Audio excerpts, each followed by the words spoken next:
hantavirus. Hantavirus. 지금 이 순간 세계에서는 새로운 비극이 벌어지고 있습니다. 마치 치명적인 전염병의 시작을 다룬 공포영화 같은 상황이에요. 동시에 인터넷과 SNS에는 온갖 소문까지 퍼지고 있습니다. 서아프리카 해안 근처를 지나던 한 크루즈선에서 3명이 사망한 뒤 2건의 한타바이러스 감염 사례가 공식 확인됐습니다. I am currently on board the MV Hondius, and what's happening right now is very real for all of us here. 현지 사람들은 대서양 한가운데에서 크루즈선 혼디우스호에 사실상 갇혀있는 상태입니다. 이미 4월 이 배에서는 한 노인이 희귀질환인 한타바이러스, 이른바 쥐열병으로 사망했습니다. 이 바이러스는 사람 간 전파가 가능하긴 하지만 코로나처럼 빠르게 퍼지는 수준은 아닌데요. 하지만 치사율이 훨씬 높아요. 전문가들에 따르면 치사율은 평균 약 35%에서 40% 수준으로 알려져 있으며 일부 중증 사례에서는 절반 가까이가 사망하기도 합니다.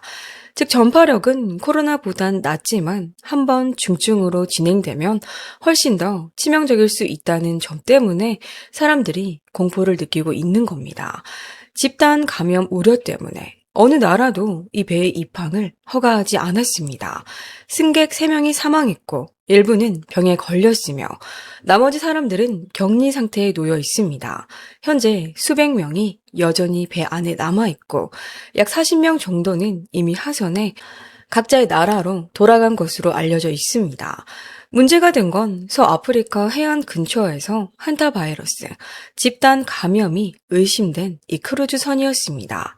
그리고 지금 언론은 바이러스가 전 세계로 퍼질 수 있다는 공포를 쏟아내고 있습니다. 한 승객은 감염된 상태로 스위스로 돌아갔고 일부에서는 다른 승객들 역시 한타바이러스를 라틴 아메리카 전역으로 퍼뜨렸을 가능성을 우려하고 있어요. 희귀한 한타바이러스 집단 감염 사태예요. 네덜란드 기반의 이 크루즈선은 승객들을 하선시키기 위해 스페인으로 향하고 있습니다. 한편에서는 선내에서 사람 간 전파가 실제로 일어났다는 주장까지 나오고 있어요. 그와 동시에 WHO는 팬데믹으로 번질 가능성은 낮다며 사람들을 안심시키고 있습니다. 하지만 많은 사람들은 다시 한번 몸을 떨며 같은 생각을 했습니다. 설마 또 시작되는 건가? 그래서 저는 현재 알려진 한타바이러스 정보와 이것이 과연 코로나19와 비슷한 위험성을 가진 바이러스인지, 또 전 세계적인 봉쇄와 국경 폐쇄, 백신 대란 같은 상황으로 이어질 가능성이 있는지 직접 알아보기로 했습니다. 이 모든 이야기는 믿기 힘들게도 만우절인 4월 1일에 시작됐습니다. 그날 혼디우스호는 아르헨티나 우수아이아 항구를 출항했습니다. 배는 남대서양을 지나 남극 근처 섬들을 방문한 뒤 아프리카로 향하는 일정이었습니다. 쉽게 말해 초고가 극지 탐험 크루즈였던 셈이죠. 객실 가격은 최대 22,000유로, 하나 3,400만 원에 달했습니다.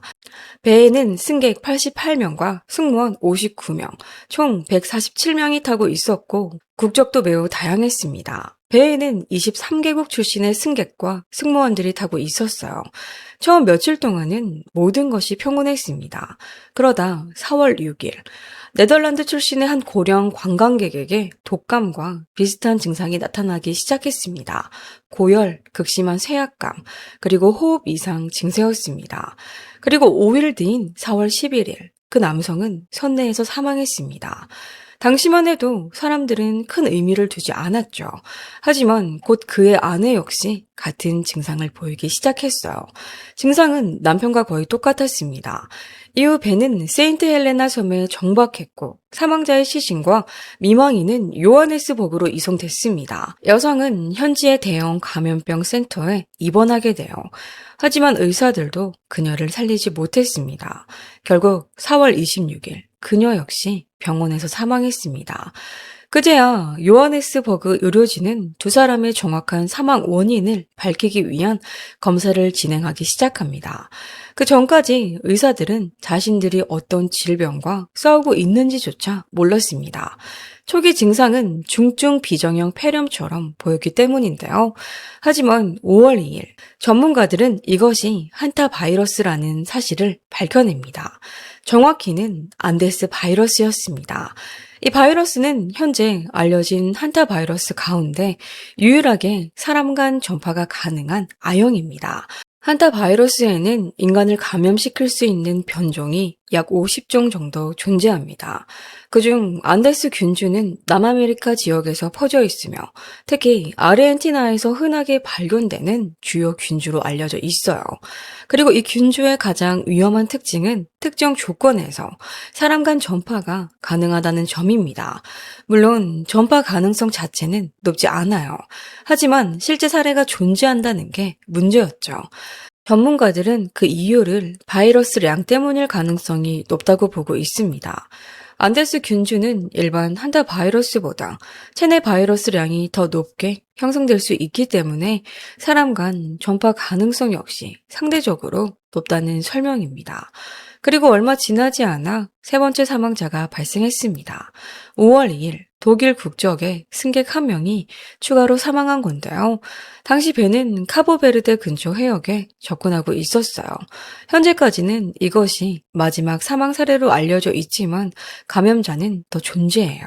최소 2명 이상의 승객이 확진 판정을 받았고 3명은 의심 사례로 분류됐습니다. 중증 환자들은 남아프리카 공화국과 유럽으로 긴급 이송됐으며 나머지 승객들은 객실 안에 격리된 상태입니다. 접촉자들은 위험 수준에 따라 분류됐어요. 증상은 이미 잘 알려져 있습니다. 출혈열과 폐증후군입니다. 이 말을 한 사람은 미국의 바이러스 학자이자 생물학 박사인 콘스탄틴 추마코프입니다. 그는 글로벌 바이러스 네트워크 선도센터를 이끌고 있으며 WHO 자문위원으로도 활동하고 있어요. 그는 이번에 발견된 바이러스가 세계적인 팬데믹으로 이어질 가능성은 낮다고 보고 있어요. 안타깝게도 현재 이 바이러스에 대한 대책은 없습니다. 치료제도 없고 백신도 없어요. 결국 환자의 면역 체계가 스스로 바이러스를 이겨내기를 바라는 수밖에 없습니다. 과학 저널리스트 이리나 야쿠텐코는 현재 상황을 마치 공포영화 같다고 표현했어요. 상상해보세요. 당신이 꿈꿔왔던 럭셔리 크루즈 여행을 떠났습니다. 처음에는 고령 승객 1명이 갑작스럽게 숨진 사건 정도로 받아들여졌습니다. 물론 불안하고 찜찜한 일이긴 했지만 장기간 항해가 이어지는 크루즈에서는 드물게 이런 일이 발생하기도 하니까요. 애초에 승객들 중 누가 그 사실을 제대로 알고 있었는지도 의문입니다. 승객들은 다른 나라에 내려 산책도 하고 선내 강연도 듣고 맛있는 음식도 먹으며 시간을 보냅니다. 새로운 사람들과 어울리고 식사를 하며 시간을 보내던 그때 한 달이 되어갈 무렵부터 분위기가 이상하게 바뀌기 시작합니다. 함께 웃고 떠들던 사람들이 하나둘씩 병에 걸리기 시작한 겁니다. 그리고 순식간에 죽어갑니다. 다른 나라 항구들은 입항을 거부하기 시작했어요. 당국이 배 안에서 벌어지는 일을 두려워하기 때문입니다. 사망자의 시신은 옮겨지고 일부 환자들만 후송됩니다. 하지만 대부분의 사람들은 객실 안에 갇혀 그저 소식만 기다려야 했어요. 승객들은 아직까지 배 안에 큰 패닉은 없다고 말합니다. 하지만 선내에서는 설명하기 어려운 긴장감과 불안감이 점점 퍼지고 있었다고 해요. 우리의 하루는 거의 평소와 같습니다. 당국이 해결책을 찾을 때까지 기다리고 있을 뿐이에요. 그래도 선내 분위기는 나쁘지 않습니다. 독서도 하고 영화도 보고 따뜻한 음료를 마시며 시간을 보내고 있습니다. 이 말은 2026년 5월 5일 혼디우스 승객 카셈 에라타가 남긴 인터뷰 내용입니다. 우리는 앞으로 무슨 일이 벌어질지 모릅니다. 그게 가장 무서워요. 지금 우리 모두가 원하는 건 단 하나뿐입니다. 도대체 무슨 일이 벌어지고 있는지 이해하고 무사히 집으로 돌아가는 것뿐이에요. 크루즈에는 터키 여행 유튜버 루이 치네트도 탑승해 있었습니다. 그는 구독자 1,800만 명 규모의 유튜브 채널을 운영하고 있으며 세계에서 가장 접근하기 어려운 장소들을 탐험하는 영상으로 유명한데요. 시네트는 이번에도 극지 탐험 영상을 촬영하기 위해 배에 올랐다고 밝혔어요. 그는 선내 영상을 여러 개 공개했는데요. 여기에는 첫 번째 사망 사건이요. 승무원들이 승객들을 안심시키는 장면도 포함돼 있었습니다. 우리 탐험선에서 승객 한 명이 사망했을 때만 해도 저는 단순히 바다 환경 때문이라고 생각했습니다. 그런데 지난밤 또 한 명의 승객이 갑자기 사망했습니다. 선내 의사는 감염은 없고 배는 안전하다고 설명했습니다. 하지만 상황은 우리가 생각했던 것보다 훨씬 심각했어요. 저는 항해 24일째 되는 날 배에서 내렸습니다. 하지만 혼디우스호는 이후에도 11일 동안 더 항해를 이어갔습니다. 그리고 제가 배에서 내린 바로 다음 날 첫 번째 사망자의 아내도 숨졌습니다. 이후 세 번째 사망자가 발생하면서 배 안에 설주류를 통해 전파되는 치료 불가능한 한타 바이러스가 존재한다는 사실이 밝혀져요. 첫 번째 사망자는 실제로 이 바이러스 때문에 사망했던 것이고 당시 배에 있던 유일한 의사는 지금 자신의 생명을 걸고 싸우고 있습니다. 시네트는 집단 감염 사태가 공식적으로 심각한 상황으로 인정되기 전 세인트 헬레나 섬에서 먼저 하선했습니다. 그리고 지금 그는 인터뷰를 통해 선내 안전 조치를 강하게 비판하고 있어요. 이 일은 모두를 충격에 빠뜨렸습니다. 우리 모두 같은 배 안에 있었어요. 우리는 그 사람들과 24일을 함께 보냈습니다. 우리는 서로를 잘 알고 있었어요. 저는 아직도 배 안에 남아있는 사람들을 개인적으로 알고 있고 그들이 지금 겪고 있는 상황에 깊이 공감합니다. 그들이 무사하길 바랍니다. 그리고 필요한 지원을 모두 받기를 바랍니다. 현재 WHO가 이 문제를 다루고 있습니다. 잘 해결되기를 바래요. 현재 이 라이너는 아프리카 해안 근처를 항해 중이며 스페인 테네리페 섬의 그라나디아 항구로 향하고 있습니다. 원래 혼디우스호는 카보베르데 프라이아 항구에서 여정을 마무리할 예정이었어요. 하지만 한타바이러스 집단 감염 의혹 때문에 입항을 거부당했습니다. 현지 측은 바이러스를 치료할 시설이 부족하다고 설명했죠. 사실상 의료 시스템이 감당하기 어렵다는 의미였어요. 테네리페는 카나리아 제도에서 가장 크고 인구가 많은 섬인데요. 사실 카나리아 제도는 애초부터 최종 항로에 포함되어 있지도 않았습니다. 그런데 어느 순간부터 현지 당국 역시 반대 입장을 드러내기 시작합니다. 우리는 어떤 연락도 받지 못했습니다. 내각이나 대통령이 우리를 조정회의에 참여시켜 주길 바랍니다. 물론 제도적 절차와 정부 간 협조가 중요하다는 건 이해합니다. 하지만 자치 공동체를 배제한 채 이런 결정을 당연하게 진행해서는 안 됩니다. 스페인 시민들은 크게 분노했어요. 많은 사람들은 코로나19 당시에 악몽 같은 기억을 떠올리고 있습니다. 일부 시민들은 감염 가능성이 있는 승객들을 태운 배가 자신들의 해안으로 오는 것에 반대하며 시위까지 벌이고 있어요.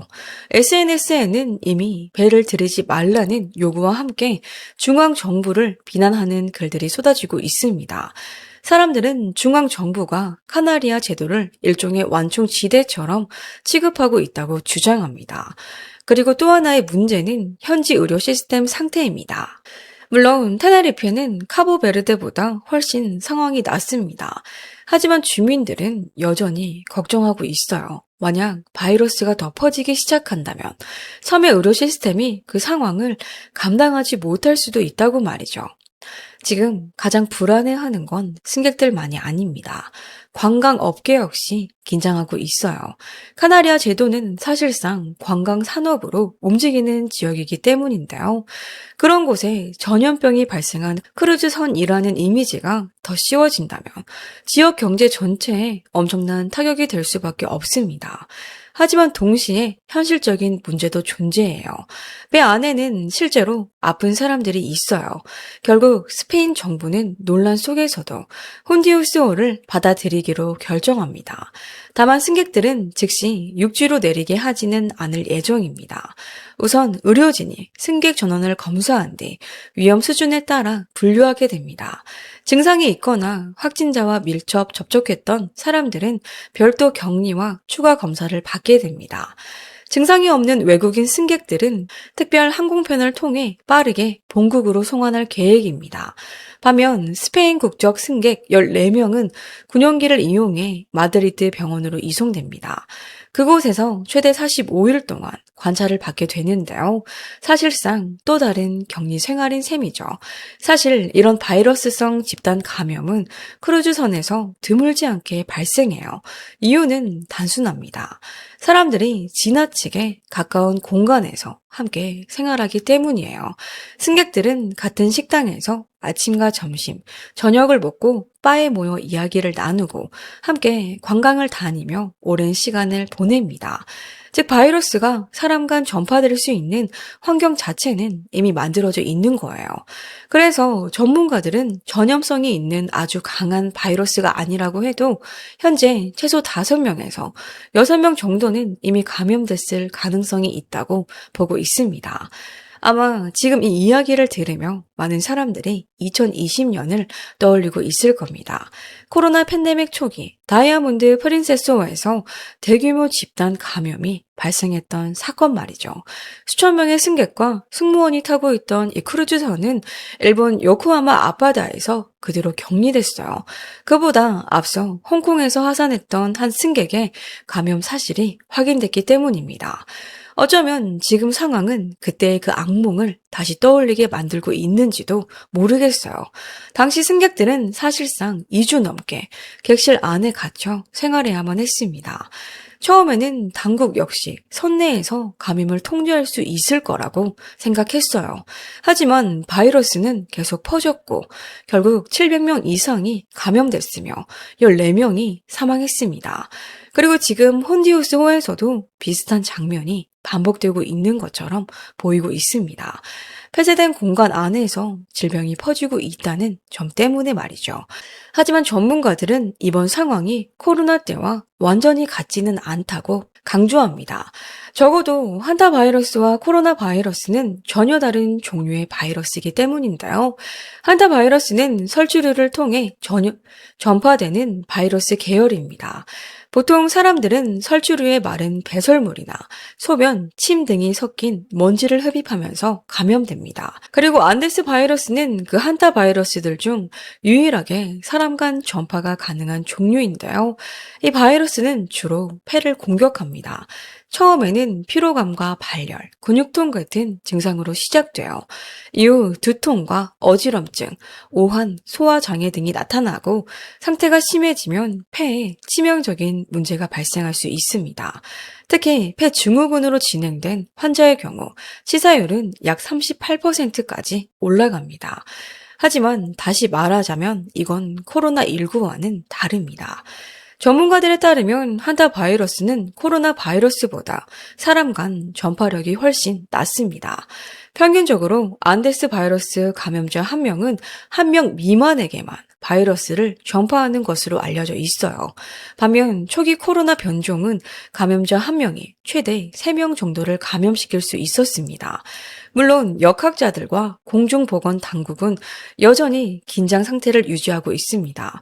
하지만 코로나 이후에도 비슷한 사례들은 여러 차례 존재해 왔어요. 대표적인 예가 원숭이 두창이었죠.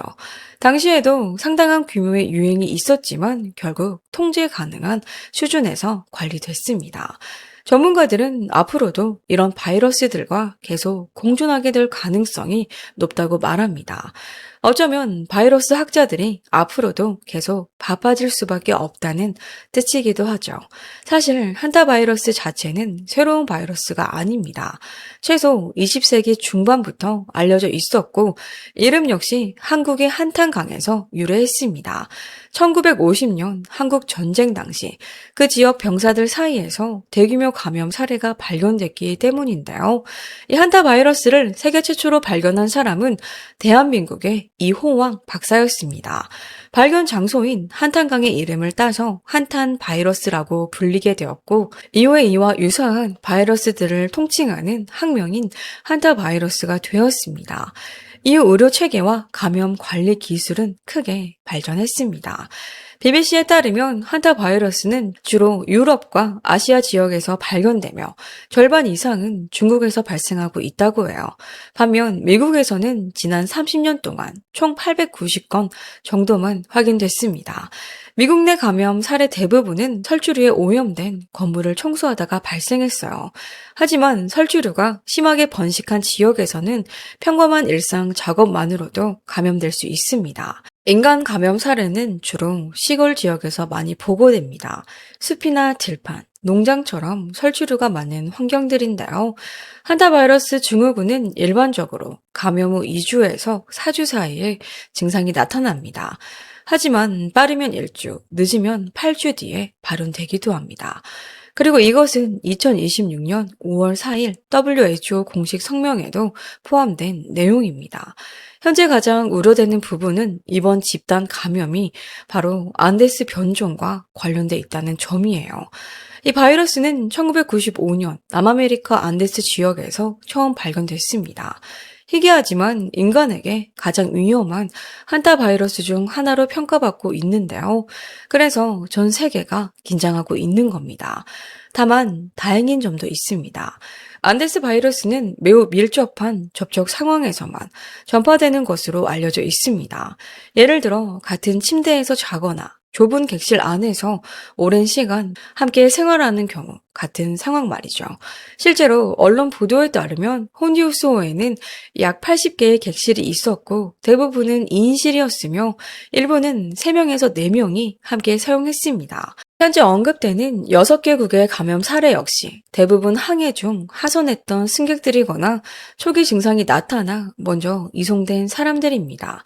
즉 적어도 현재까지는 크루즈선 밖 일반 사회에서 바이러스가 광범위하게 퍼지고 있는 상황은 아니라는 뜻이에요. 사람이 이런 폐증후군에 걸리는 경우는 기본적으로 동물 맥의 감염입니다. 즉 바이러스가 설주류에서 인간에게 넘어오는 것이죠. 다만 안데스 바이러스는 사람에게서 사람으로도 전파될 수 있다는 특징이 있습니다. 이 사실은 1996년 처음 관찰됐습니다. 일부 과학자들은 여전히 의문을 제기하고 있지만 실제로 사람 간 전파로 설명될 수 있는 사례들이 기록돼 있습니다. 지금 가장 중요한 질문은 이것입니다. 도대체 바이러스는 어떻게 크루즈선 안으로 들어온 걸까? 현재 가장 유력한 가설은 감염이 선박 내부가 아니라 승선 이전에 이미 시작됐다는 것이에요. 그리고 많은 전문가들은 그 장소가 아르헨티나였을 가능성이 높다고 보고 있습니다. 현재 아르헨티나 보건부는 한타 바이러스로 사망한 네덜란드 부부의 이동 경로를 추적하고 있습니다. 일부에서는 이들을 영번 환자일 가능성이 있는 인물로 보고 있습니다. 즉 감염이 이들로부터 시작됐을 수 있다는 의미입니다. 현재 당국은 사망한 네덜란드 부부가 2026년 3월 중순 조류 관찰 투어 도중 방문했던 한 쓰레기 매립지에서 설치류를 통해 한타 바이러스에 노출됐을 가능성을 유력하게 보고 있습니다. 중요한 건 이 부부가 그런 활동을 한 시점이 MV 호니우스에 탑승하기 전이었다는 점입니다. 물론 쓰레기 매립지가 일반적인 관광 명소라고 보기는 어려워요. 그래서 일각에서는 왜 그 부부가 그런 장소를 방문하게 됐는지에 대해서도 의문을 제기하고 있습니다. 한편 일부 사람들은 혼디우스 내부에 쥐가 있었던 건 아니냐는 의혹도 제기됐는데요. 만약 사실이라면 바이러스가 왜 선내에서 발생했는지를 설명할 수 있기 때문입니다. 하지만 현재까지 보도된 내용에 따르면 선박 내부에서 설치류가 발견됐다는 증거는 나오지 않았어요. 즉 전문가들은 선내 전체에 쥐 문제가 있었다기보단 승선 전에 이미 감염이 이뤄졌거나 이후 밀접 접촉자들 사이에서 제한적인 사람 간 전파가 발생했을 가능성이 더 높다고 보고 있습니다. 당국 역시 아르헨티나에서 승선했던 사람들 가운데 당시 뚜렷한 증상을 보인 사람은 없었다고 밝혔습니다. 하지만 그렇다고 해서 감염자가 단 한 명도 없었다는 뜻은 아닙니다. 안데스 바이러스는 잠복기가 길고 초기에는 단순한 감기나 몸살처럼 보일 수도 있기 때문입니다. 결국 지금까지도 정확히 어떻게 바이러스가 선박 안으로 들어오게 됐는지는 명확하게 밝혀지지 않은 상태입니다. 하지만 WHO는 여전히 공황 상태에 빠질 필요는 없다고 강조하고 있습니다.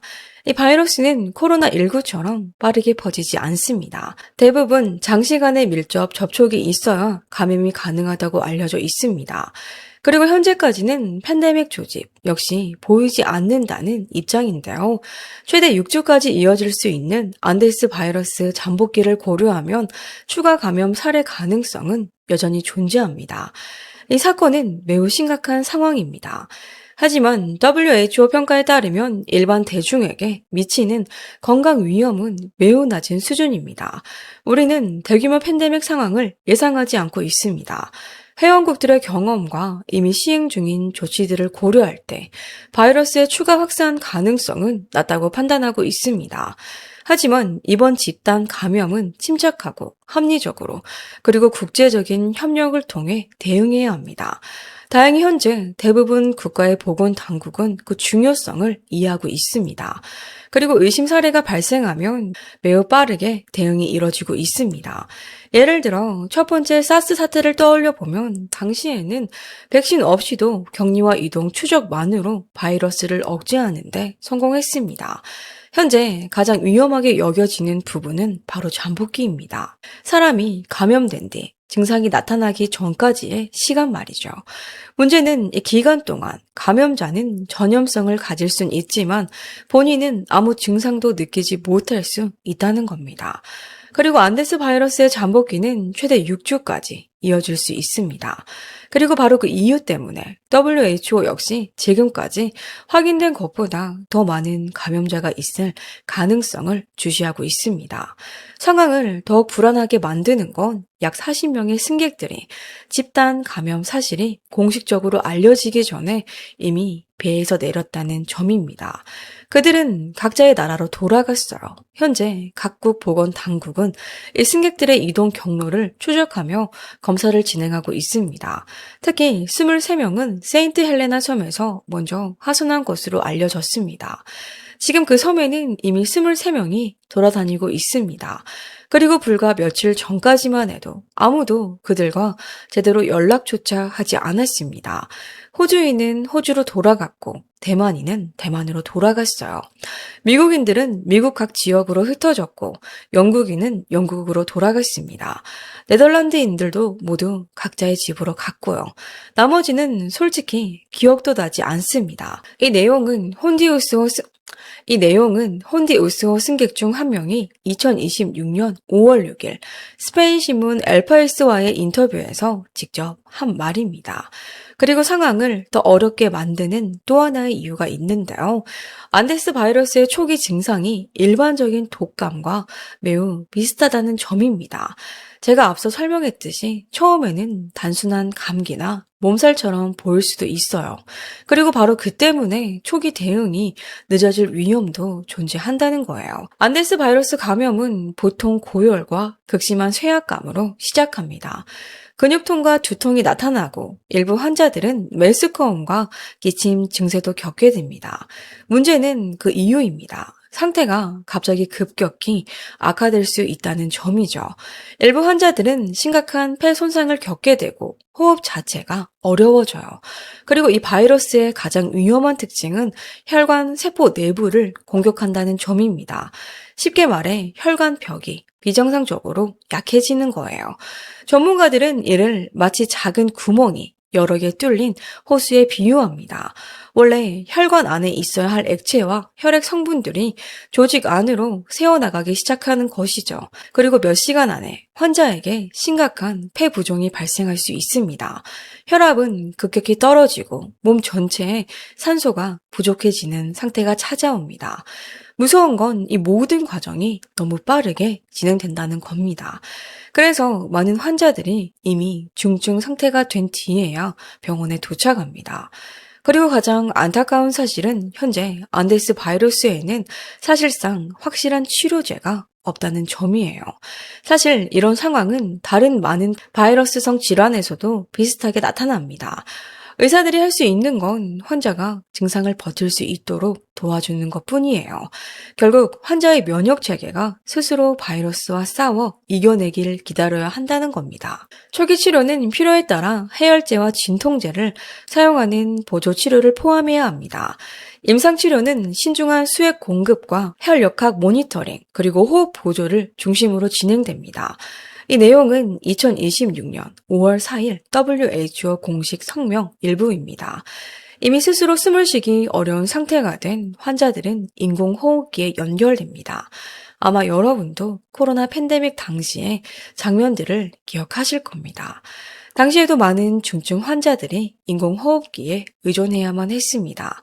하지만 다시 강조하자면 이건 역시 바이러스를 직접 치료하는 건 아닙니다.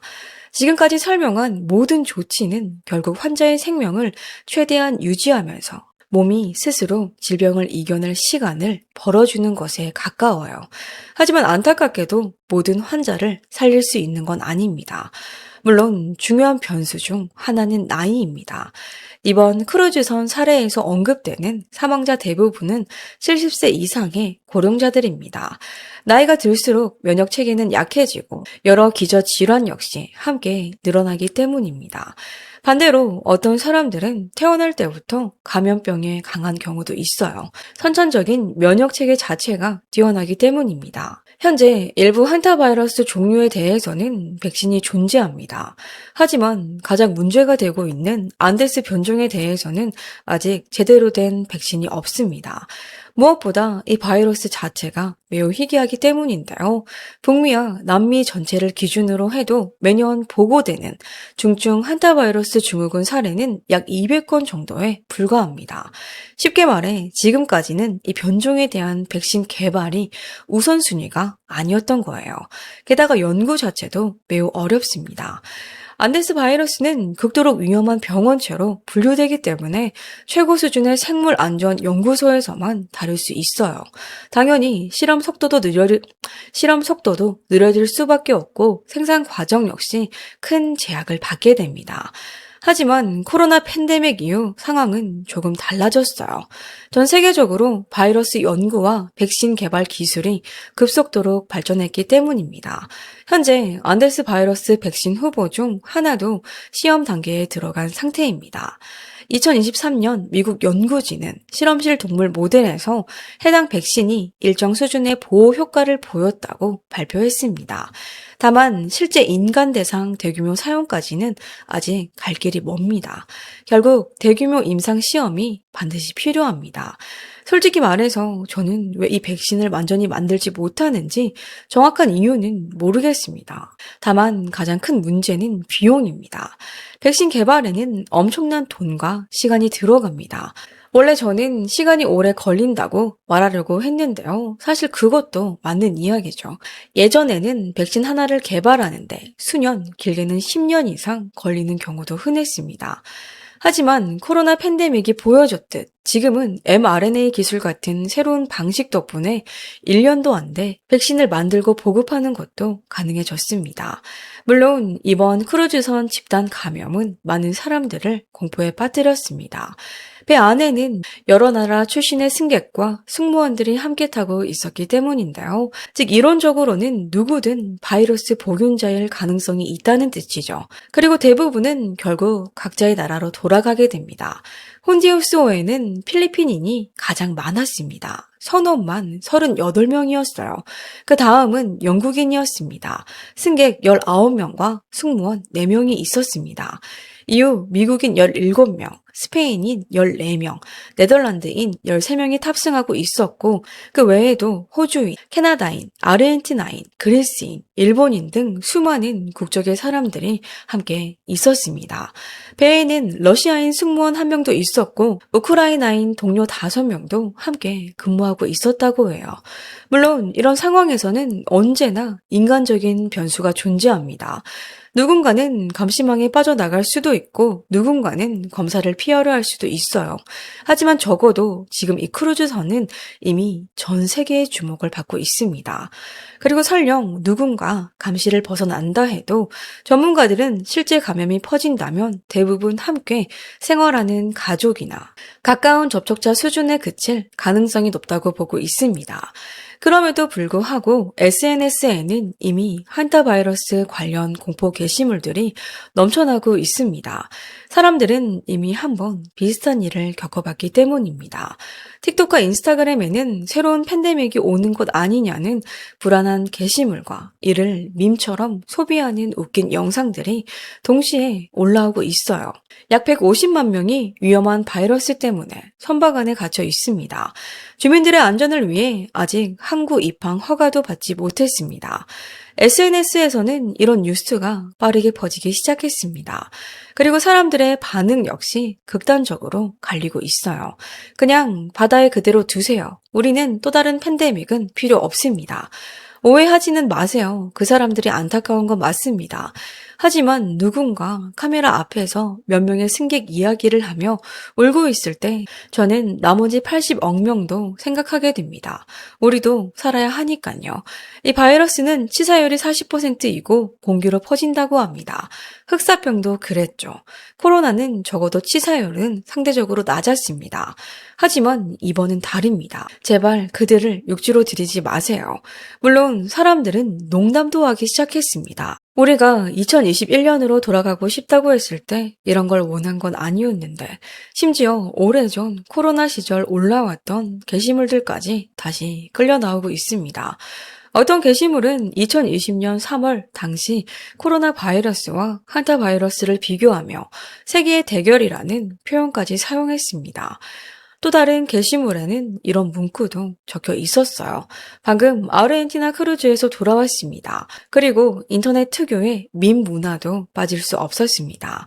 한타 바이러스 뉴스 이후에 모더나 투자자들, 또 다른 밈에서는 이렇게 적혀 있었어요. 부엌에서 시작된 한타 바이러스 팬데믹, 그리고 크루즈선에서 폭발, 그리고 당연하다는 뜻 오래된 음모론들도 다시 고개를 들기 시작합니다. 인터넷상에서는 또다시 바이러스가 생물학 연구소에서 유출됐다는 주장들이 퍼지고 있습니다.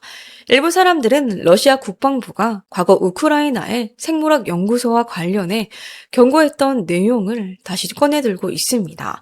당시 한 러시아 군 관계자는 미국으로 반출된 것으로 추정되는 한타 바이러스 이야기를 언급하기도 했습니다. 러시아 국방부는 우크라이나 내 펜타곤 관련 군사 생물학 활동 문서를 계속 분석하고 있습니다.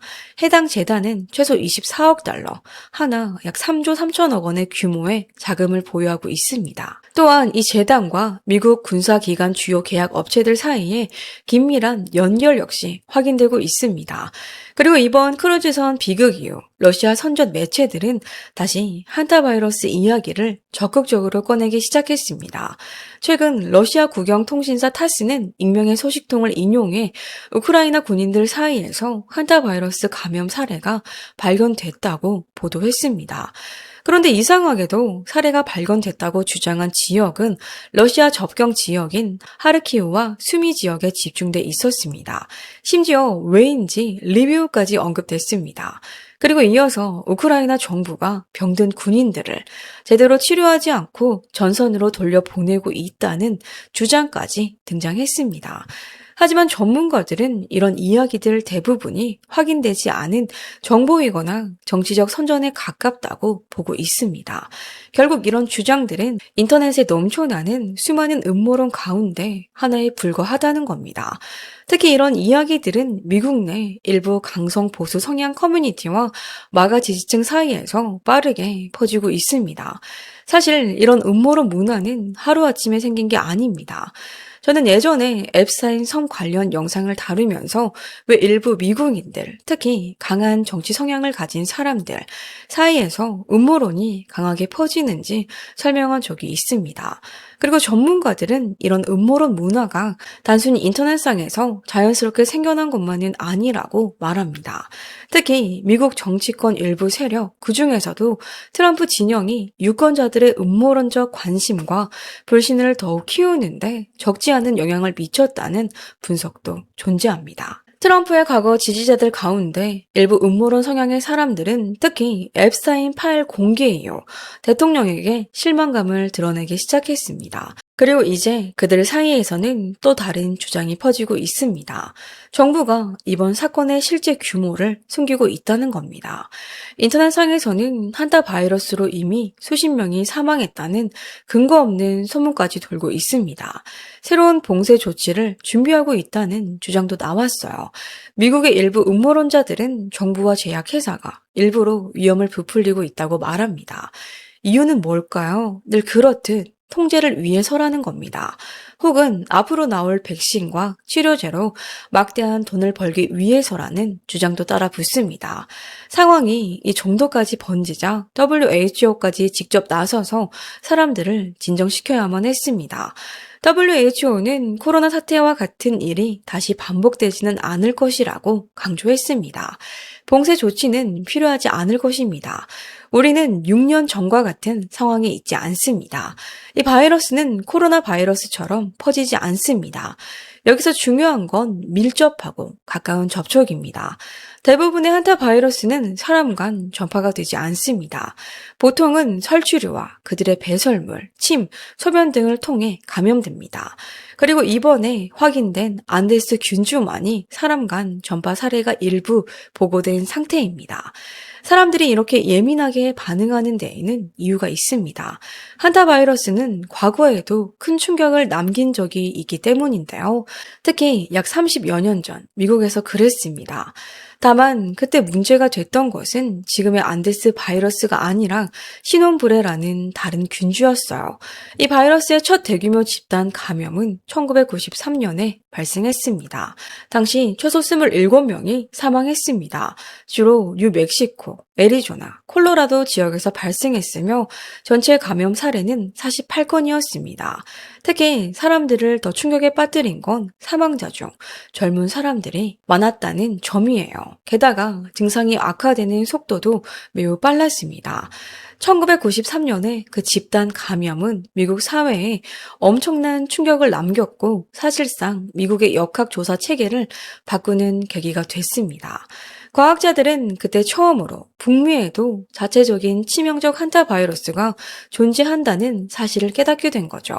그 전까지는 이런 바이러스는 주로 아시아와 유럽의 문제라고만 여겼습니다. 특히 오리지널 리포트에서는 미국 남서부를 혼란에 빠뜨린 의문의 전염병을 다룹니다. 독감과 비슷한 질병이 나버우 보호구역에서 퍼지고 있습니다. 이미 10명의 목숨을 앗아갔습니다. 의사들은 다른 사례들도 조사하고 있습니다. 이 질병은 갑자기 시작되며 하루 만에 사람을 죽일 수도 있습니다. 당시 이곳에서는 정말 큰 소동이 벌어졌던 것으로 기억합니다. 처음에는 이 병을 포코너스 병이라고 불렀습니다. 4개의 주가 만나는 지역에서 발생했기 때문입니다. 그 지역에서 폐증후군을 동반한 질병이 나타났습니다.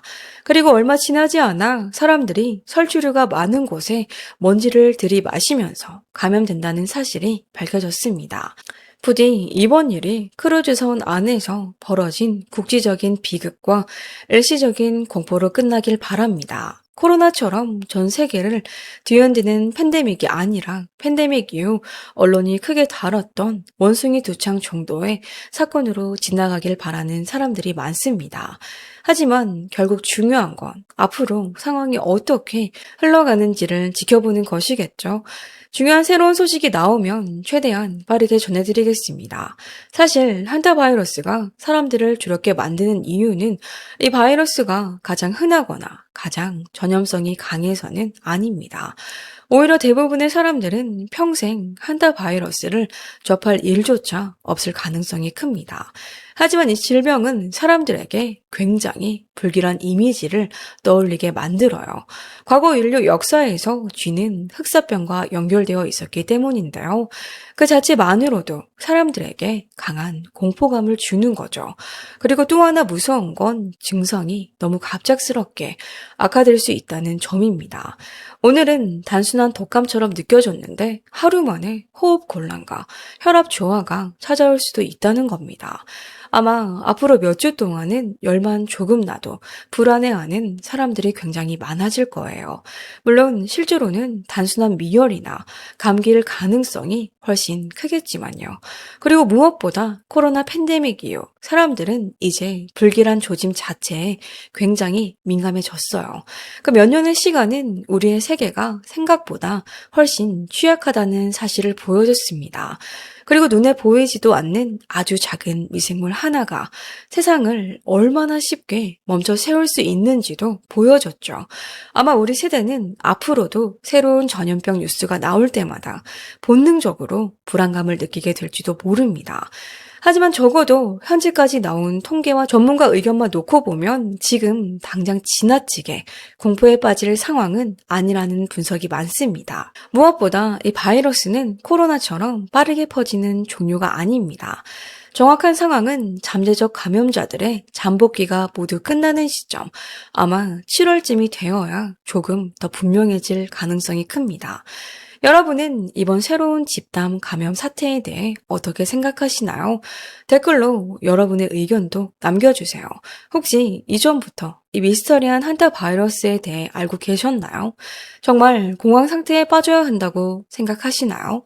아니면 오히려 2020년 봄처럼 초기에 강하게 격리 조치를 하는 편이 맞다고 생각하시나요?